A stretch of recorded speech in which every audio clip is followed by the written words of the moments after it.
Hello student, this is Aarti. Welcome to our YouTube channel. आज हम start करने वाले हैं 10th क्लास ज्योग्राफी का first chapter resources and development. इसके कुछ टॉपिक्स को हम पहले भी क्लियर कर चुके हैं और जो बाकी के टॉपिक्स रह गए हैं उनको आज हम इस वीडियो में क्लियर करने वाले हैं। ठीक है, तो हमने इससे पहले की जो वीडियोस थी उनमें क्या पढ़ा था? इससे पहले हमने पढ़ा था रिसोर्सेज के बारे में कि रिसोर्सेज क्या होते हैं, रिसोर्सेज क्या होते हैं, कैसे उनका यूज किया जाता है, फिर उसका डेवलपमेंट कैसा है, इन सारी चीज़ों को हमने पढ़ा था। बट आज हम इसमें पढ़ेंगे कि जो हमारे रिसोर्सेज है, रिसोर्सेज क्या होते हैं? रिसोर्सेज वो होते हैं जो हमारे बेसिक नीड्स को फुलफिल करते हैं।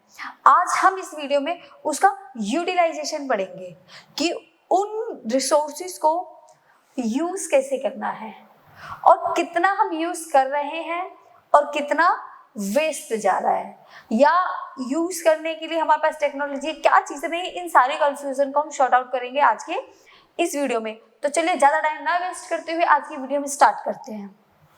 Okay, let's start.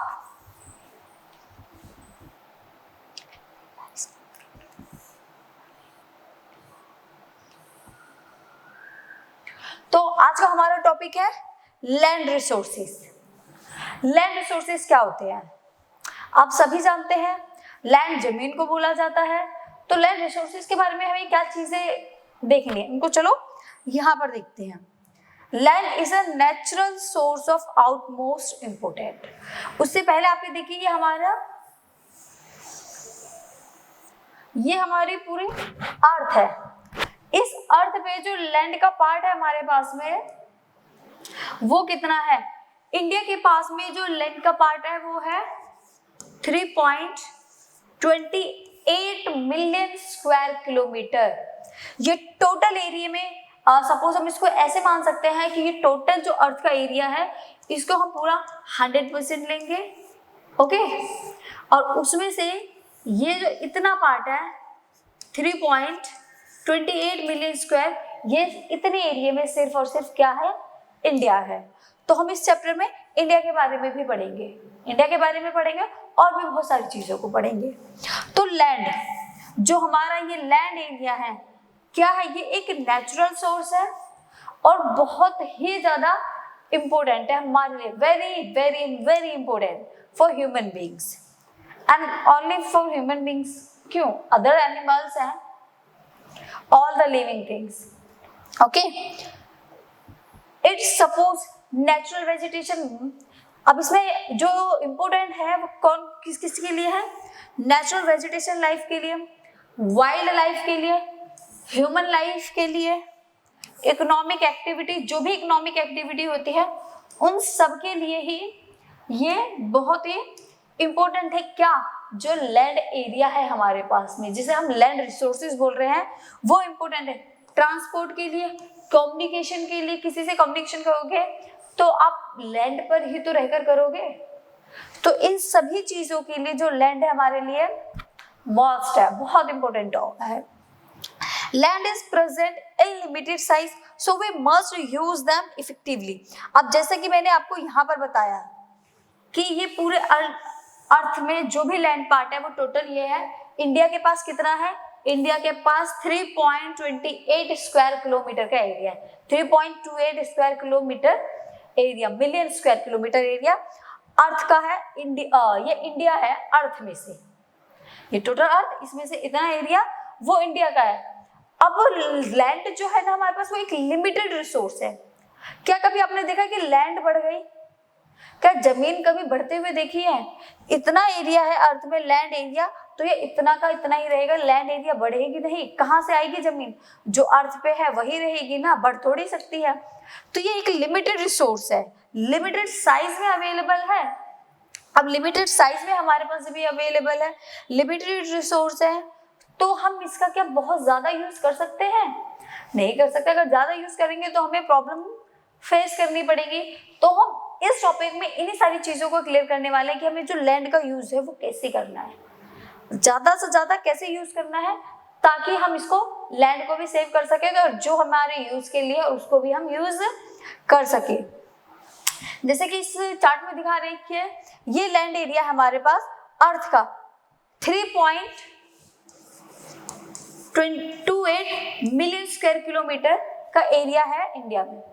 अब ये वाला पार्ट जो आप देख रहे हो पर्पल कलर का, ये 30% है, माउंटेन्स है। ब्लू कलर का आप देख रहे हो ये प्लेन एरिया है 43%, और ये क्रीम से कलर जो आप देख रहे हो ये प्लेटू है 27%।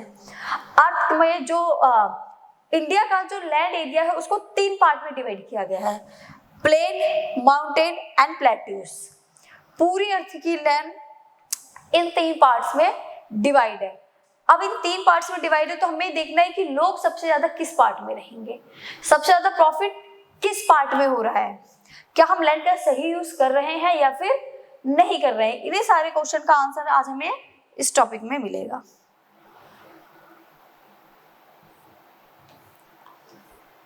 ठीक है, ये देखिए प्लेन एरिया। प्लेन एरिया हमारे पास में कितना है, प्लेन एरिया हमारे पास में 43% है। ओके, कितना है हमारे पास में plain area, 43%। About 43% of the land area is plain, which provides facilities for agriculture and industries। एक प्लेन सरफेस है, एक माउंटेन्स है और एक प्लेट्यूज है। अब इन तीनों में सबसे ज्यादा जो लोग हैं वो किस जगह पर रहना प्रेफर करेंगे, प्लेन एरिया में। क्यों, देखो एरिया प्लेन है, सारी फैसिलिटीज प्रोवाइड होती हैं, एग्रीकल्चर अच्छा है उस जगह का और इंडस्ट्रीज भी है। तो 43% एरिया भी सबसे ज्यादा है तो लोग इस जगह पर सबसे ज्यादा रहते हैं। आपको प्लेन एरिया में सारी फैसिलिटीज मिलेंगी, इवन एग्रीकल्चर भी सबसे ज्यादा प्लेन एरिया में ही होता है। उसका रीजन ये भी है कि माउंटेन्स के बाद में जो इसके ये फुट हिल्स पड़ते हैं, यहाँ से प्लेन एरिया स्टार्ट हो जाता है। यहाँ से जो ये प्लेन एरिया स्टार्ट होता है, इसी की वजह से अब प्लेन एरिया स्टार्ट हो रहा है, रिवर्स वहीं से बहकर जा रही है, तो वहाँ की जो सॉइल है वो बहुत ही फर्टाइल सॉइल होती है, जिसकी वजह से एग्रीकल्चर के लिए बेस्ट है। ओके, तो आपको एक क्लियर हो गया कि प्लेन एरिया में लोग ज्यादा रहना पसंद क्यों करेंगे। फर्स्ट थिंग कि वो प्लेन एरिया है, दूसरा हिमालय के फुट हिल्स है जिसकी वजह से सारी रिवर वहां से जाती है और वहां की जो सॉइल है वो बहुत ही ज्यादा फर्टाइल है, और प्लेन एरिया होने की वजह से इंडस्ट्रीज भी बहुत लगती है वहां पर। तो ये सारे रीजन है लोगों का प्लेन एरिया में रहने का। अब हम देखते हैं माउंटेन्स। माउंटेन्स कितने परसेंट है इंडिया में हमारे पास में, 30%।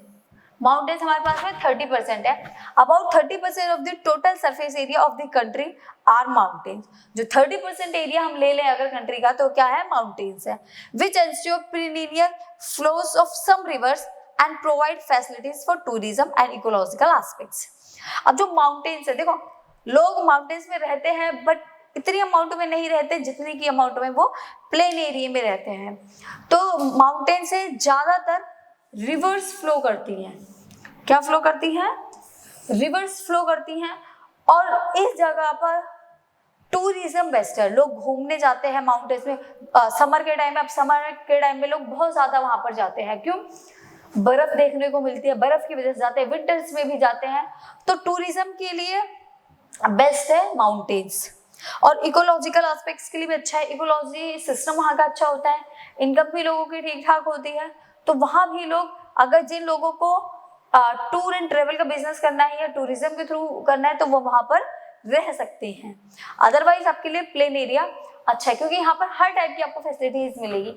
माउंटेन्स एरिया में हर टाइप की फैसिलिटीज नहीं मिल सकती, और इवन प्लेन एरिया वाले लोग तो वहाँ रह भी नहीं सकते। क्यों, बर्फ बहुत ज्यादा होती है, चीजें इजीली अवेलेबल नहीं होती, मतलब जितना इजीली वो प्लेन एरिया में अवेलेबल होती है वहां पर इतना नहीं होता। अब माउंटेन से थोड़ी तो डिफिकल्टी होगी, दैट्स व्हाई।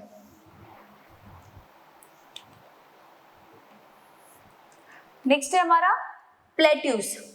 अब प्लेट्यूज क्या होते हैं, देखिए प्लेट्यूज, देखो माउंटेन्स का स्ट्रक्चर तो ये होता है, पीक्स बने होते हैं, बट प्लेट्यूज में ये पीक्स नहीं बने होते, ये टेबल लाइक स्ट्रक्चर होता है। ओके, ये टेबल लाइक स्ट्रक्चर होता है प्लेट्यूज का। कंट्री में 27% का जो पार्ट है वो किसने ले रखा है, प्लेट्यूज में। About 27% of the area of the country is the plateaus region that possesses rich reserves of minerals, fossil fuels and forest। ये जो 27% एरिया है ना, ये भी बहुत इंपॉर्टेंट है। एरिया जो तीनों बहुत ज्यादा इंपॉर्टेंट है। इसमें क्या है, आपको मिनरल्स मिलेंगे, फॉसिल फ्यूल्स मिलेंगे, फॉरेस्ट मिलेंगे, रिजर्व्स मिनरल मिलेंगे, और ये रिच है मिनरल से। तो प्लेट्यूज में ज्यादातर मिनरल्स पाए जाते हैं। उसका रीजन भी ये है कि जो प्लेट्यूज की फॉर्मेशन हुई है ना, वो वॉल्केनो के इरप्शन से हुई है। जो उनका लावा बहकर आता था, लावा के फ्लो होने से प्लेट्यूज का फॉर्मेशन हुआ है, और उसी की वजह से इनमें जो क्या बोलते हैं मिनरल्स है, वो भी अच्छी खासी अमाउंट में पाए जाते हैं। ओके, तो आई होप आपको ये तीनों ही क्लियर हो गए होंगे, mountains, plain area and plateaus. अब आगे देखते हैं, आगे क्या है। आगे हमारा land resources are use for the following purpose. अब हम यहाँ देखेंगे जो लैंड का यूज है ना, हम किस किस पर्पस के लिए लैंड का यूज करते हैं, और लैंड होने के बाद भी हम किस जगह लैंड का यूज नहीं करते हैं। इन दोनों पॉइंट्स को हम इसमें क्लियर करने वाले कि कहाँ हमें लैंड का यूज करना है और कहाँ हमें लैंड का यूज नहीं करना है। तो चलिए देखते हैं। फर्स्ट है फॉरेस्ट। आप सभी जानते हो कि फॉरेस्ट क्या होता है, बताइए बताइए। जंगल, जहां बहुत सारे वाइल्ड एनिमल्स रहते हैं, जहां बहुत सारी वाइल्ड लाइफ सर्वाइव करती हैं, वो होते हैं हमारे फॉरेस्ट। तो अगर आप इसको ऐसे देखो, हमारे पास टोटल लैंड एरिया इतना है, तो इस टोटल लैंड एरिया में से कुछ एरिया जो है ना, वो फॉरेस्ट ने कवर कर रखा है। इस लैंड एरिया में से ये कुछ एरिया किसने कवर कर रखा है, फॉरेस्ट ने कवर कर रखा है। अब हमारे पास क्या लैंड एरिया बचा, ये बाकी लैंड एरिया अब हमारे पास में बचा। मैं आपको ये इसमें ये यूज बताया गया कि हमारे पास जो टोटल लैंड एरिया है, उसमें से कितना लैंड एरिया हम किस चीज के लिए यूज कर रहे हैं। अब इतना लैंड एरिया मैंने आपको बता दिया, ये फॉरेस्ट के लिए यूज किया जा रहा है, जिसको रिजर्व भी बोल दिया गया है।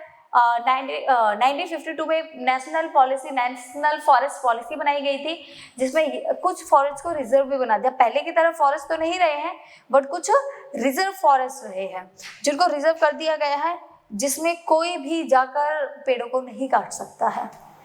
ठीक है, उसको इलीगल अनाउंस कर दिया क्योंकि पेड़ों को काटना इलीगल है। बट फिर भी लोग अब वैसे नहीं कट कर सकते कि चोरी छुपे जाके कट कर रहे हो, बट अगर आप बिजनेस करते हो तो आप उस पे पेड़ों को कट कर सकते हो। पेपर का बनना और ये फर्नीचर, लकड़ी के फर्नीचर जो बने, इनके लिए तो पेड़ का ही यूज हो रहा है, तो उसके लिए इनका यूज किया जा रहा है। ठीक है, अब इतना एरिया मान लो हमारा फॉरेस्ट ने कवर कर लिया। सेकंड पॉइंट है land not available for cultivation. अब सेकंड पॉइंट ये है कि कुछ लैंड हमारे पास है, लैंड तो है हमारे पास, बट वो कल्टीवेशन के लिए अवेलेबल नहीं है। कल्टीवेशन क्या होता है, कल्टीवेशन होता है क्या, खेती करना। कल्टीवेशन होता है खेती करना। तो लैंड तो है हमारे पास में, बट वो कल्टीवेशन के लिए अवेलेबल नहीं है।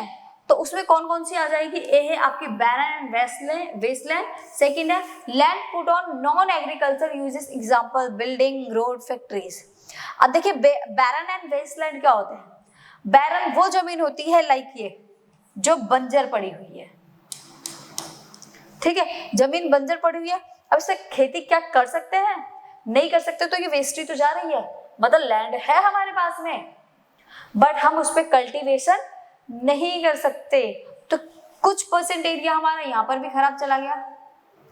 गया या नहीं गया, कहोगे मैम गया। तो ये एरिया हमारा वेस्ट ही तो जा रहा है, इस पे हम क्या खेती कर सकते हैं, नहीं कर सकते। और कुछ एरिया ऐसा है जिसमें हमने रोड बना लिया, बिल्डिंग बना ली, स्कूल्स बन गए, कॉलेज बन गए, हॉस्पिटल बन गए। तो कुछ एरिया हमारा लैंड का यहाँ खत्म हो गया। अब देखो ना हमारे पास में हमने ये 3 एरिया डिवाइड किया, बट इन तीनों एरिया में क्या कल्टीवेशन कहीं हो रहा है, क्या खेती कहीं हो रही है, नहीं हो रही। खेती तो इनमें से किसी भी एरिया में नहीं हो रही है। अब आप ही बताओ कि खेती का जो पार्ट है, कल्टीवेशन का जो पार्ट है, वो कहाँ गया। कल्टीवेशन किस जगह किया जाएगा, वो एरिया इनमें से अभी तक नहीं आया। और चलिए देखते हैं कि लैंड का यूज और कहाँ कहाँ किया जा रहा है। थर्ड है other uncultivated land excluding fallow land, permanent pasture and grazing land. यहाँ पर पढ़ेंगे अदर अनकल्टिवेटेड लैंड, मतलब लैंड ही पढ़ेंगे। फैलो लैंड से अलग है, फैलो लैंड होती है जिस पर खेती की जाती है। ओके। अदर अनकल्टिवेटेड लैंड वो है जिस पर खेती नहीं की जाती, वहां भी हमने कल्टीवेशन ही पढ़ा था, यहाँ पर भी हम कल्टीवेशन ही पढ़ेंगे, बट कौन सा कल्टीवेशन जिस पे खेती नहीं होती, उसमें कौन कौन से हैं, देखो ये आ गया permanent pasture and grazing land. Permanent pasture वो होते हैं जो हमने, ये देखो ये क्या कर रहे हैं, सारे के सारे एनिमल्स घास को खा रहे हैं। अब इनके पास एक ऑप्शन ये कि हम इनको खुला छोड़ दें और ये कहीं भी खेत में, किसी भी खेत में, किसी भी जगह जाकर घास को खा रहे हैं, ये ग्रेजिंग कर रहे हैं। बट अब हमने क्या करा, ज्यादा जमीन खराब ना हो इसलिए हमने इनके लिए एक ये परमानेंट पैस्चर बना दिया कि आपको यही खाना है। अब हमने परमानेंट पैस्चर के लिए इनको कुछ जमीन दे दी, अब हमने इनको कुछ जो लैंड का टुकड़ा दिया है, क्या उस पर हम कल्टीवेशन कर सकते हैं? नहीं कर सकते। मतलब एक तरह से ये लैंड भी खराब गई जो हमने इनको as a permanent pasture land दे दी। वो हमने लैंड सिर्फ इसलिए दे दी कि आपके लिए ये है, आप इसी पे चलो, आप इसी पे खाओ, तो वो लैंड भी हमारे हाथ से गई, उस पर भी हम कल्टीवेशन नहीं कर सकते हैं। नेक्स्ट है land under miscellaneous trees crop groups not included in net sown area. अब यहाँ पर लैंड तो है हमारे पास में, बट उसमें मिसलेनियस ट्री जो ट्री है वो ग्रो कर रहे हैं। अब मिसलेनियस ट्री वो ट्री होते हैं जो अपने आप ग्रो कर जाते हैं। लाइक जैसे कोई लैंड एरिया खाली पड़ा है, उसमें किसी ने पेड़ लगाए नहीं है, अपने आप ग्रो कर गए हैं। कल्टीवेशन उस पर हो सकता है बट कर नहीं रहे हैं, क्यों? क्योंकि उस पर पेड़ अपने आप उग गए हैं। जैसे लोग जमीन खरीद के रख लेते हैं, जब इसका प्राइस बढ़ेगा हम तब इसको मार्केट में बेच देंगे या किसी भी पर्सन को बेच देंगे। अब प्राइस बढ़ने के लिए उन्होंने जमीन रख रखी है, उन्होंने उस पर कोई पेड़ पौधे नहीं लगाए, वो अपने आप उग गए लाइक दिस, अपने आप वो पेड़ ग्रो कर गए, तो उनको मिसलेनियस ट्री बोलेंगे। अब लैंड एरिया तो है बट क्या यूज में आ रहा है? नहीं आ रहा। ये भी तो एक लैंड एरिया ही है, लैंड सोन एरिया में नहीं आ रहा क्योंकि इसको किसी ने ग्रो नहीं किया है, अपने आप ग्रो हो रहे हैं।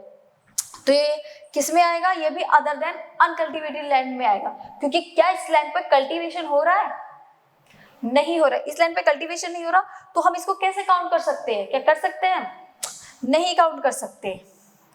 नेक्स्ट है culturable wasteland left uncultivated for more than 5 year, more than 5 year agricultural years. अब यहां पर देखो कल्चरेबल वेस्टलैंड को काउंट किया जाएगा left uncultivated for more than 5 year agricultural year. एक लैंड एरिया है हमारे पास में, ये रहा,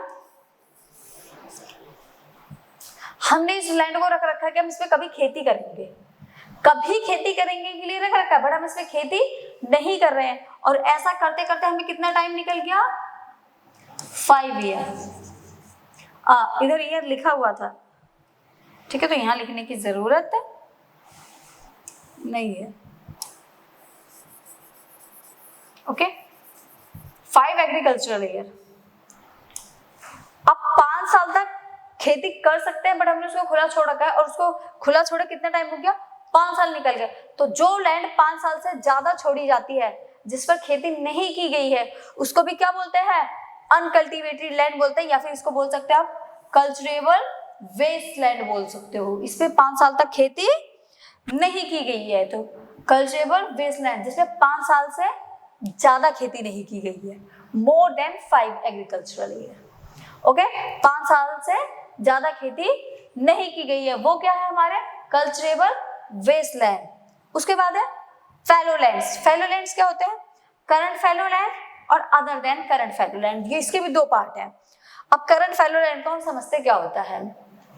लेफ्ट विदाउट कल्टीवेशन फॉर 1 और less than 1 agricultural year, for 1 और लेस देन 1 ईयर।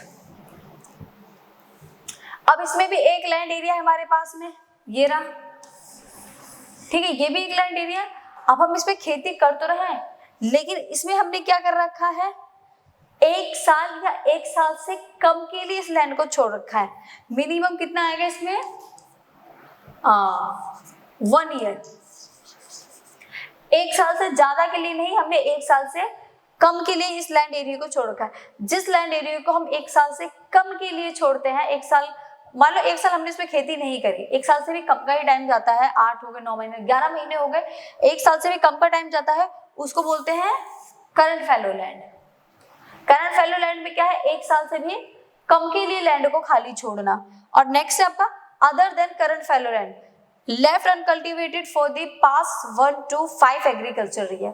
अब अदर देन करंट फैलो में क्या है, ये लेने हैं इसको 1 to 5 ईयर, 1 से 5 साल के लिए छोड़ देते हो, उसको बोलते हैं other than current fallow land. अब देखो तीनों में ईयर आ रहा है तो कंफ्यूज होने की जरूरत नहीं है, पहले में क्या है 5 साल से ज्यादा के लिए आप लैंड को छोड़ रहे हो, ठीक है, उसको बोलेंगे कल्चरेबल वेस्टलैंड, जिसमें हम 5 साल से ज्यादा के लिए छोड़ते हैं, और जिसमें हम 1 साल से कम के लिए छोड़ते हैं उसको बोलते हैं करंट फैलो, और जिसमें 1 से 5 साल तक के लिए छोड़ते, 5 साल से ऊपर नहीं जाएगा, 5 साल के बीच में रहेगा, 1 से 5 साल तक, ऊपर जो गया वो हो जाएगा कल्चरेबल वेस्टलैंड। जो सिर्फ 5 साल तक है, 5 साल से कम ही कम जाएगा, वो आएगा आपका other than current fallow land, और जो सिर्फ 1 साल से कम के लिए छोड़ी गई है उसको करंट फैलो लैंड। और एक पार्ट इसका और बचा है नेट सोन एरिया। अब देखो सारी चीजें हमने पढ़ ली, अब क्या आपको इसमें एक भी ऐसी चीज लगी, अब सारी लैंड क्या वेस्ट लैंड ही थी, सारी की सारी बैरन थी, कोई अनकल्टिवेटेड थी, कोई फैलो लैंड थी, कोई other than current fallow land थी। अब इनमें जितना भी लैंड एरिया था उसमें कल्टीवेशन कहीं भी नहीं हो रही थी। अब यहाँ पर देखेंगे हम net sown area. Net sown area वो एरिया होता है जिसपे क्रॉप्स को ग्रो किया जाता है, ऐसे। Net sown area, the physical extent of land on which crops are sown harvested is known as the net sown area, जिसमें क्रॉप को सोन किया जाता है, बोया जाता है और उसके बाद में हार्वेस्ट किया जाता है, उसी को बोलते हैं नेट सोन एरिया, जिसमें हम फिजिकली अपना एफर्ट लगाते हैं, क्रॉप को शो करते हैं, फिर उसको हार्वेस्ट करते हैं, वो ही है हमारा क्या net sown area. Area sown more than once in an agricultural year plus net sown area is known as the gross cropped area. इसको ग्रोस क्रॉप्ड एरिया भी बोला जाता है, दो नाम से जाना जाता है, नेट सोन एरिया और सेकंड है ग्रोस क्रॉप्ड एरिया। इसमें कल्चरल ईयर जो 1 साल का टाइम होता है, पूरे साल इसमें खेती की जाती है। ओके, तो ये पॉइंट्स थे आपको। किसी भी इनमें से किसी भी पॉइंट्स में अगर किसी को कोई भी कंफ्यूजन होती है, कुछ भी समझ नहीं आता है, तो आप प्लीज कमेंट कर सकते हैं, क्योंकि थोड़ा सा है ऐसा, बट आई होप जैसा मैंने आपको बताया है उसके अकॉर्डिंग आपको इसमें कोई भी कंफ्यूजन तो नहीं होनी चाहिए। एक बार समझ में आया, आप 1-2 बार वीडियो को देखोगे ना तो सारी चीजें बहुत अच्छे से इसमें क्लियर हो जाएंगी। चलिए अब हम इसी को और डीपली समझने की कोशिश करते हैं। ये चार्ट देख रहे हो आप सभी, अब इसमें देखना कुछ लैंड एरिया तो ऐसे है कि बढ़ रहे हैं, कुछ लैंड एरिया ऐसा है कि वो कम हो रहा है। ये डेटा है आपका 1960 से 61 और दूसरा है 14 to 15। इन दोनों में डिफरेंस दिखाया गया है कि हमारे पास में कितना एरिया है जिस पर हम खेती कर रहे हैं और कितना एरिया हमारे पास से वेस्ट जा रहा है। देखो फर्स्ट है फॉरेस्ट, तो सबसे पहले हम ब्लू कलर देखते हैं, ये रहा, ये है हमारा क्या फॉरेस्ट। पहले फॉरेस्ट क्या था हमारा 18.11% हमारे पास में फॉरेस्ट थे, बट अब बढ़ के कितने हो गए हैं, अब मींस 14 to 15 में 23.3%। फॉरेस्ट एरिया बढ़ा है या कम हुआ है, जल्दी बताइए फास्ट। बढ़ा है मैम, फॉरेस्ट एरिया बढ़ा है। देखना लैंड एरिया सेम है दोनों जगह का, आप ये नहीं कह सकते कि जमीन ज्यादा बढ़ गई है। अब हम वही देखेंगे कहाँ बढ़ा और कहाँ पर कम हुआ है। फॉरेस्ट एरिया तो हमने देख लिया पहले के अकॉर्डिंग अब बढ़ा है। सेकेंड है हमारा बैरन एंड अनकल्चरेबल वेस्टलैंड, 12.01% थी पहले की लैंड और आज के टाइम में 5.5 मीन्स पहले 12% के करीब थी हमारी बैरन और वेस्टलैंड, जिसको बर्बाद लैंड भी बोल सकते हो, बैरन बंजर जमीन भी बोल सकते हो, बट अब वो डेटा कम हुआ है। मतलब अच्छी बात है कि जो लैंड वेस्ट जा रही थी उसका हमने यूज कर लिया। अब बोल सकते हैं बिल्डिंग बन गए, रोड बन गए या खेती के लायक बना ली, जो भी है, बट लैंड का अच्छे से यूज तो हुआ एटलीस्ट। नेक्स्ट है हमारा area under non and cultural agricultural uses, वो एरिया जो हम एग्रीकल्चर के लिए यूज नहीं करते थे, क्या था 4.95%, अब वो एरिया बढ़ के हो गया 8.7%। मतलब ऐसा एरिया जिसपे खेती नहीं की जाती थी वो एरिया हमारा बढ़ा है। देखो ये बढ़ा, ये कम हुआ, ये वाला एरिया बढ़ा, तो चीजें बैलेंस में ही चल रही हैं, कुछ कम हो रहा है तो कुछ वहां पर बढ़ भी तो रहा है। अब ये 12 से सीधा 5% हो गया, वो 8 हो गया, वो 23 हो गया, तो कुछ कम हुआ है, कुछ एकदम से बढ़ गया है। तो एग्रीकल्चर जो नॉन एग्रीकल्चर यूजेस थे वो बढ़े हैं। मीन्स हो सकता है लोगों ने एग्रीकल्चर करना पहले के कंपैरिजन में अब कम कर दिया है, जिसकी वजह से ये एरिया बढ़ गया है। कितना हो गया है? ये हो गया है 8.7%। नेक्स्ट है आपका permanent pasture and grazing land. Permanent pasture वो होते हैं जहाँ परमानेंटली लैंड दे दी गई है कैटल्स के लिए, उनको खाने के लिए। ये कितना है हमारा 4.71%। ये भी एरिया क्या हुआ है हमारा? कम हुआ है, मतलब हमने उस लैंड को अपने यूज में ले लिया है, 3.3% हो गया। नेक्स्ट है area under miscellaneous tree crops and groups. जो मिसलेनियस ट्री थे 1.50% 50% थे, वो एरिया 1% हो गया। मतलब ज्यादा फर्क नहीं पड़ा है, बट थोड़ा सा तो कम हुआ है। ये थोड़ा थोड़ा ही जो कम है ना, वही एक अच्छा रिजल्ट दे रहा है। अब है कल्चरेबल वेस्टलैंड, मतलब जो कितने साल के लिए छोड़ी गई है? 5 साल से ज्यादा के लिए छोड़ी गई है। वो लैंड पहले कितनी थी? 6.23% थी, अब वही लैंड 4.0% हो गई, मतलब अब कम हुई है, पहले ज्यादा थी। Fellow other than current fellow 3.50% था, अब 3.6, हल्का सा बढ़ा है, बहुत माइनर सा बढ़ा है, बट बढ़ा है। और नेक्स्ट है current fellow land. Current fellow land वो है जो 1 साल से कम के लिए छोड़ी जाती है, वो 3.73% थी, वो बढ़कर 4.9% हो गई। मतलब अब 1 साल से जो लैंड छोड़ी जाती है वो ज्यादा है, पहले कम थी। और अदर देन करंट फेलो में क्या था? जो 1 से 5 साल तक के लिए छोड़ा, 5 साल से ऊपर नहीं, सिर्फ 5 साल तक, वो एरिया पहले कम था, 1% हल्का सा बढ़ा है। उसके बाद है net sown area. Net sown area ये है हमारा, जिस पर क्रॉप्स को ग्रो किया जाता है, क्रॉप्स ग्रो। 45.26% एरिया था, अब वो 45.5% हो गया, मतलब कि ये कम हो गया है।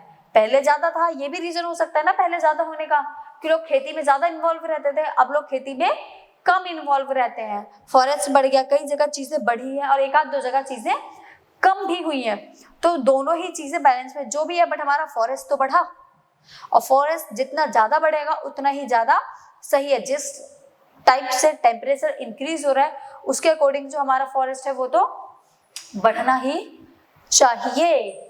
ओके, तो आई होप ये आपको बिल्कुल क्लियर हो गए होंगे। तो अपना नेक्स्ट टॉपिक स्टार्ट करें क्या? बोल दो जल्दी।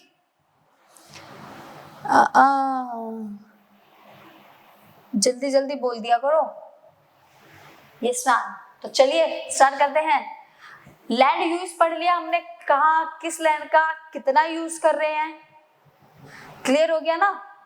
अब हम इसी में लैंड का पैटर्न देखेंगे। Land use pattern in India, कि लैंड का पैटर्न क्या है, किस पैटर्न में लैंड को यूज किया जा रहा है। इसके 2 फैक्टर्स हैं।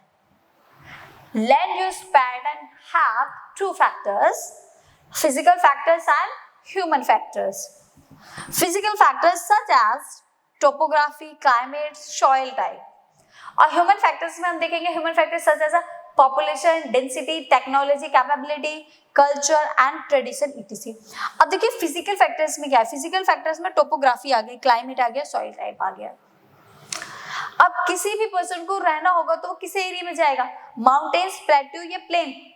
प्लेन एरिया में जाएगा। टोपोग्राफी वहाँ की अच्छी, क्लाइमेट अच्छा है, रिवर्स है, सॉइल एग्रीकल्चर है वहाँ पर, ठीक है, सॉइल एग्रीकल्चर है, रिवर्स भी है, सारी चीजें अच्छी, क्लाइमेट भी अच्छा है, आपको rainy season, winter season, summer season बहुत अच्छे से आप एंजॉय कर सकते हो।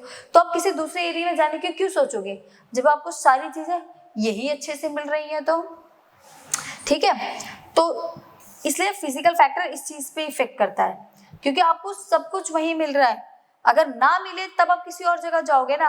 और ह्यूमन ये चीजें अट्रैक्ट करती हैं किसको, लोगों को, कि यहाँ ये चीज, अब देखो लोग किस तरफ जाएंगे जहां पर फैसिलिटीज ज्यादा होगी। और फिजिकल फीचर की फैसिलिटी क्या होगी, क्लाइमेट अच्छा होना चाहिए, सॉइल फर्टाइल होनी चाहिए, टोपोग्राफी वहां की अच्छी होनी चाहिए, लोगों का बिजनेस अच्छा चलना चाहिए। जिस जगह बिजनेस अच्छा होगा, सारी चीजें अच्छी होगी, लोग उधर ही तो जाएंगे। ये इसके फिजिकल फीचर जो है वो अट्रैक्ट करते हैं। और ह्यूमन फैक्टर्स में क्या है, पॉपुलेशन। जिस जगह पहले से ज्यादा पॉपुलेशन होगी, लोग उसी जगह पर ज्यादा जाएंगे, क्योंकि उस जगह पर ज्यादा पॉपुलेशन होने का मतलब क्या है, ज्यादा पॉपुलेशन होने का मतलब ये है कि वहां पर बिजनेस अच्छा चल रहा है। ठीक है, डेंसिटी, पॉपुलेशन डेंसिटी, जहां पर लोग ज्यादा रहते हैं, बिजनेस लोग ज्यादा है, बिजनेस अच्छा चलेगा। तो किस तरफ लोग वहां जाएंगे कि जहां लोग कम है, बिजनेस अच्छा नहीं है, या उधर जाएंगे जहां बिजनेस अच्छा है और लोग ज्यादा है, इस डायरेक्शन में जाएंगे, क्योंकि यहाँ पर लोग भी ज्यादा है और बिजनेस भी अच्छा चलता है। नेक्स्ट है टेक्नोलॉजी कैपेबिलिटी। टेक्नोलॉजी जहां अच्छी होगी लोग उस तरफ भागेंगे, या जहां पर लैक ऑफ टेक्नोलॉजी होगी वहां भागेंगे। सिंपल सी बात है, टेक्नोलॉजी अच्छी है लोग उस तरफ भागेंगे, ना कि उधर जहां पर टेक्नोलॉजी है ही नहीं। कल्चर एंड ट्रेडिशन, अब जिस जगह का कल्चर अच्छा होगा, लोग होंगे प्यार से बात करने वाले, या ऐसे लोग जहां मार धाड़ हो रही है, बहुत ज्यादा लड़ाइयां हो रही है, लोग वहां क्यों जाएंगे, नहीं जाएंगे। सिक्योरिटी नहीं है उस जगह, क्या लोग जाएंगे, बिल्कुल भी नहीं जाएंगे। जहां उनके कल्चर के लोग होंगे, अच्छा कल्चर होगा, पोलाइटली बोलने वाले पर्सन होंगे, लोग उस तरफ ज्यादा अटैक करेंगे। तो लैंड यूजेस के ये 2 पैटर्न्स थे, 2 फैक्टर्स थे जो मैंने आपको बता दिए। Land use data, however, is available only for 93% of the total geographical area, because the land use reporting for most of the northeast states except Assam has not been done fully. देखो हमारे पास total कितना area है, मैं आपको 2-3 बार बता चुकी हूँ। Total कितना एरिया हमारे पास में टोटल एरिया है, ठीक है, ये मिलियन स्क्वायर किलोमीटर है।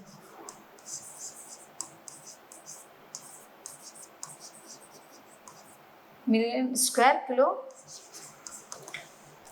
किलोमीटर ये एरिया हमारे पास में है। अगर हम इसको 100% ले तो 100% में से हमारे पास सिर्फ और सिर्फ 93% का डेटा है, 7% का डेटा हमारे पास में नहीं है। मतलब ये लैंड इतना है तो हमें सिर्फ 93% एरिया की नॉलेज है, बाकी जो अदर 7% बच रहा है उसकी नॉलेज हमारे पास में नहीं है। देखो जैसे इसमें क्या है, land use data however is available only for 93%। हमारे पास जो डेटा अवेलेबल है ना वो सिर्फ कितना है हमारे पास, 93% of the total geographical area. ये पूरा जियोग्राफिकल एरिया इसका हमारे पास में कितना है, 93% है।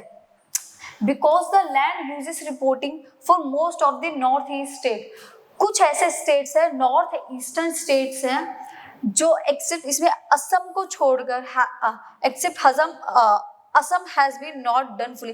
असम को पूरा सर्च नहीं किया गया, मतलब कुछ पार्ट असम के भी ऐसे हैं जिनकी नॉलेज हमारे पास में नहीं है। और ऑल्सो सम एरियाज, और ऐसे कौन से एरियाज है, Jammu and Kashmir occupied by Pakistan and China have also not been survey. देखो जम्मू कश्मीर हो गया, पाकिस्तान हो गया, चाइना हो गया, जितने भी ऑक्यूपाइड जम्मू कश्मीर का वो पार्ट जो पाकिस्तान ने ऑक्यूपाई कर रहा है उसका डेटा हमारे पास में नहीं है। चाइना ने इंडिया का जिस पार्ट को ऑक्यूपाई कर रखा है हमारे पास उसका डेटा नहीं है। ईस्टर्न साइड में कुछ स्टेट्स हैं जिनका हमारे पास में डेटा नहीं है, क्योंकि उस पर अदर कंट्री ने अपना हक जमा रखा है, ऑक्यूपाइड बना रखा है। वो उसके पाकिस्तान का ऑक्यूपाइड लाइक जम्मू कश्मीर हो गया, चाइना का ऑक्यूपाइड लेह लद्दाख में ऊपर वाला पार्ट हो गया, तो ये इनके अंडर में आते हैं। उनका जो डेटा है ना वो हमारे पास में नहीं है, तो वो कितने % एरिया कट हो जाता है, 7% एरिया कट हो जाता है। तो हमारे पास सिर्फ कितने % एरिया की नॉलेज बचती है, 93% जो एरिया है हमारे पास सिर्फ 93% एरिया की नॉलेज बचती है। तो हमारे पास में कितने परसेंट की नॉलेज है? हमारे पास में सिर्फ 93% एरिया है जिसकी हमारे पास में नॉलेज है। या फिर ये कह सकते हैं जो ज्योग्राफिकल डेटा हमारे पास में है वो सिर्फ एरिया कितना है? 93% का एरिया है। इसकी रिपोर्टिंग है, इसका डेटा हमारे पास में है, 7% का डेटा हमारे पास में नहीं है। ठीक है, आई होप आपको ये सारी चीजें क्लियर हो गई होंगी। इसके आगे की चीजें हम नेक्स्ट वीडियो में क्लियर करेंगे। कोई भी डाउट होता है, कोई भी प्रॉब्लम होती है तो आप उसको कमेंट कर सकते हो, और आप ये प्लीज नोट कर लीजिएगा, बहुत इंपॉर्टेंट है आपके लिए, आपके फ्यूचर के लिए। चलिए फिर मिलेंगे एक नई वीडियो में, एक नई सी मस्ती वीडियो में। तब तक के लिए बाय बाय, टाटा, फिर मिलते हैं।